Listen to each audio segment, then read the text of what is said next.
राम राम भाई, क्या हाल चाल है। आज हम बात करने जा रहे हैं बैंक निफ्टी में कल 23 अप्रैल को क्या पॉसिबिलिटीज़ निकल के आएंगी, उसको चलिए एक बार फटाफट देख लेते हैं। देखिए, आपके सामने दो लेवल्स मैंने हाईलाइट किए हैं। नंबर एक 48,565 का, नंबर दो 47,588 का। लगभग ये जो रेंज निकल के आती है ये 1000 पॉइंट की है और इसी के बीच में पॉसिबिलिटी है कि इस वीक मार्केट रहेगा। आप देखेंगे तो एक यहाँ पे हैवी गैप क्रिएटेड है। इस गैप को हम बोलते हैं basically bearish window. Bearish window एक तरह का हमको ये बताती है कि 48,600 के आसपास एक रेजिस्टेंस बैठा हुआ है जो मार्केट को उसके ऊपर जाने से रोकेगा, ठीक। और दूसरा एक सपोर्ट एग्जिस्ट कर रहा है और वो सपोर्ट निकल के आ रहा है 47,500 अप्रॉक्स 47,600 के आसपास। आप देखेंगे तो आज भी मार्केट 47,600 के पास से लौट गया था। आप देखेंगे तो यहाँ पे इसने एक लो बनाया था और लो बना के लौट गया था। इसका मतलब ये एक ऐसा पॉइंट है जहाँ से मार्केट हो सकता है कि एक और बार लौट जाए, क्योंकि आज इसने जिस कैंडल का फॉर्मेशन किया है इस कैंडल को लोग हैमर बोलते हैं, लेकिन इस कैंडल को यहाँ पे हैमर नहीं बोला जाएगा। उसकी वजह क्या है? हैमर एक ऐसा ट्रेंड रिवर्सल होता है जो आफ्टर डाउन ट्रेंड मार्केट के बनता है और ये आफ्टर डाउन ट्रेंड नहीं बना है, इसलिए इसको हैमर कंसीडर नहीं करेंगे। तो सवाल उठता है कि कल मार्केट में कहाँ पे मौका लगेगा। देखिए, जो निकल के पॉसिबिलिटीज सामने आ रही हैं वो सिर्फ दो ही पॉइंटों पे निकल के आ रही हैं। एक जो डाउन अप सपोर्ट का लेवल है और एक रेजिस्टेंस का लेवल है। मार्केट ट्रेड कर रहा है 47,994 पे, मतलब अप्रॉक्स हम बात कह सकते हैं कि मार्केट ट्रेड कर रहा है 48,000 पे और यहाँ से 500 पॉइंट्स ऊपर 600 पॉइंट्स और 400 पॉइंट्स नीचे। अब यहाँ से सवाल ये है कि कल मार्केट अगर गैप अप होता है, पहली चीज़ तो अगर कल गैप अप हो जाए, 400 500 पॉइंट का गैप अप अगर देखने को मिल गया तो डायरेक्ट ये 48,560 550 या हो सकता है 600 तक दिखाई दे जाए। तो वहाँ पे हमारे पास एक ऑप्शन रहेगा कि मार्केट जब तेज़ी से उसके पास पहुँचेगा तो उस पॉइंट से हो सकता है जब मार्केट गैप अप होगा तो गैप अप होने के बाद में उस पॉइंट से लौटता हुआ दिखाई दे जाए और जैसे ही वो लौटेगा हम यहाँ पे एंट्री करेंगे। पुट साइड में एंट्री हमारी पुट में रहेगी और स्टॉप लॉस हमारा बन जाएगा 48,600 का। लेकिन अगर मार्केट डाउन साइड दिखाई देता है, गैप डाउन होता है, तो गैप डाउन होने का मतलब हो गया कि जब मार्केट इस सपोर्ट से ऊपर जाने लगेगा तब हम एंट्री करेंगे कॉल साइड की, ठीक। ये दो कंडीशन है।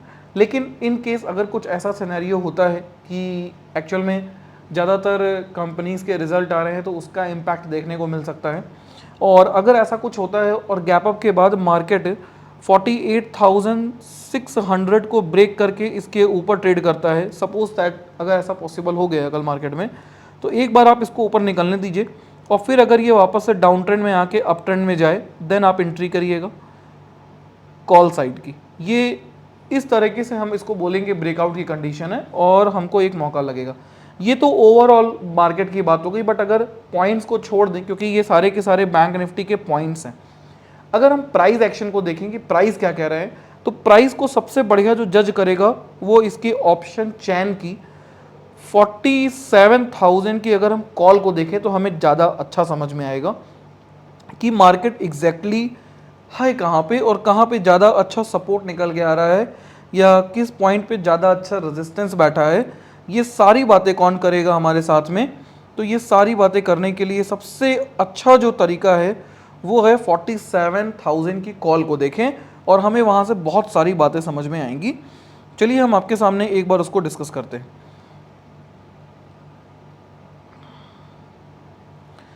आप आज ध्यान से देखिए तो आज तो इसने जिस पैटर्न का फॉर्मेशन किया है उसको हमने आपको डिस्कस किया कि इस पॉइंट पर इस पैटर्न का कोई अपना सिग्निफिकेंट रोल नहीं है, इसलिए इसको पैटर्न की तरह कंसिडर नहीं करेंगे। अब हम बात करें अगर, तो यहाँ पे हमको एक छोटा सा विंडो दिखाई दे रहा है और विंडो के साथ साथ में ये एक फ्राई पैन टॉप भी दिखाई दे रहा है। और इस तरह के जब गैप क्रिएट होते हैं तो इस पॉइंट पर क्रिएट हो जाता है हैवी रेजिस्टेंस और ये जो रेजिस्टेंस लेवल है ये लगभग निकल के आ रहा है 1700 के आसपास। और अगर हम 47 में इस 1700 को ऐड करें तो इट्स बिकम 48,700, अप्रॉक्स 600 भी हो सकता है, तो 47,600। मतलब बेसिकली जो अपने को रेजिस्टेंस लेवल दिखाई दे रहा है वो 48,600 का ही दिखाई दे रहा है, उसमें कोई ऐसा सोचने वाली बात नहीं है। लेकिन सपोर्ट की बात करें दोस्तों, तो सपोर्ट जो निकल के आ रहा है वो आज का जो गैप अप है, ये जो गैप अप अपने को देखने को मिला है, इस गैप अप का लो ही बन जाएगा हमारा सपोर्ट। और ये जो लो है वो एग्जिस्ट कर रहा है लगभग 700 के आसपास। तो हो सकता है कल के मार्केट में हमें एक छोटा सा चांस बने 47,700 600 के आसपास कॉल साइड में ट्रेड करने का। एक बात और याद रखिएगा, कल फिन निफ्टी की एक्सपायरी है, तो मार्केट फिन निफ्टी के अगर ऑप्शंस की बात करें तो वहाँ पे कुछ हेरा फेरी करने के चक्कर में एक बीच में स्लाइड मूव हो सकता है, उसको बहुत ध्यान से ट्रेड कीजिएगा, नहीं तो उसमें अगर आप फंस गए तो फिर आप होप के सहारे बैठे रह जाएंगे और आपको मौका नहीं लगेगा एग्जिट का। आज की अगर मैं अपनी ट्रेड्स के बारे में बात करूं तो आज लगभग मैंने सुबह जब पहली ट्रेड ली थी तो उसमें मुझे अच्छा प्रॉफिट हुआ था। फिर उसके बाद मैंने करीब 5 या 6 ट्रेडें और ली थी और सब में मेरा एसएल हिट हुआ है, सब में लॉस हुआ है। मतलब उसके बाद मेरी एक ट्रेड भी प्रॉफिटेबल नहीं हुई। मैंने सारी ट्रेडेड में स्टॉप लॉस लगाए थे और आपको जैसा पता ही होगा कि मेरे स्टॉप लॉसेस 4 या 5 पॉइंट के ही होते हैं, लेकिन 5 पॉइंट करके देखते देखते बहुत ज़्यादा पॉइंट्स का लॉस हो, किसी में 5 पॉइंट, किसी में 8 पॉइंट। लेकिन फिर भी मैंने एसएल हिट होने दिया और ऐसा नहीं है कि वो ऊपर नहीं गए उसके बाद, मतलब प्रॉफिट आ जाता उसमें, लेकिन एसएल हिट हो रहा है तो कोई बात नहीं, एसएल हिट होने दीजिए। ज़रूरी नहीं है कि उसमें प्रॉफिट आता ही, अगर उसमें लॉस होता तो वो लॉस बढ़ता चला जाता और उस केस में आप उसको कंट्रोल नहीं कर पाते। तो कभी भी ये मत सोचिए कि आपका एसएल हिट हो रहा है, अगर एसएल ना लगाया होता तो प्रॉफिट आ गया होता। मैंने एक ट्रेड ली थी 180 के आसपास में, एसएल लगाया था 175 का, क्योंकि 175 से वो ऊपर गया तो मैंने 180 पे एंट्री ली और एसएल लगा दिया 175, जो कि मेरा सपोर्ट बन रहा था।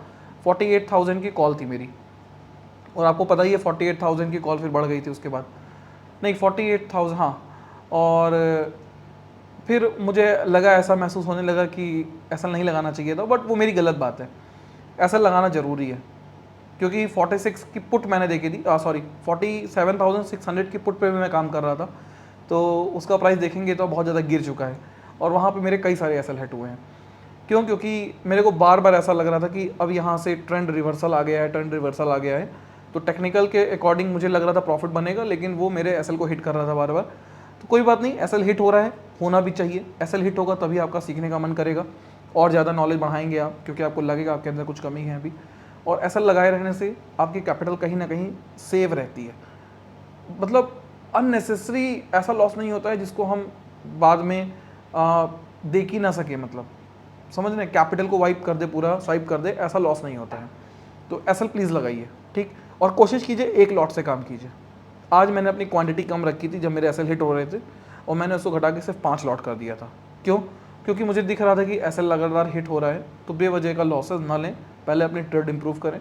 तो उस जगह पे एसएल मेरा बहुत काम आया आज, क्योंकि नहीं तो एक टाइम ऐसा आया था कि मुझे हैवी लॉस हो गया होता अगर एसएल ना हिट होता तो प्लीज़ एसएल लगा के ट्रेड कीजिएगा। कोई भी ट्रेड लीजिए, एसएल ज़रूर लगाइए, ठीक। इसी तरह की अगर आपको ये वीडियो पसंद आई हो तो please like and subscribe channel.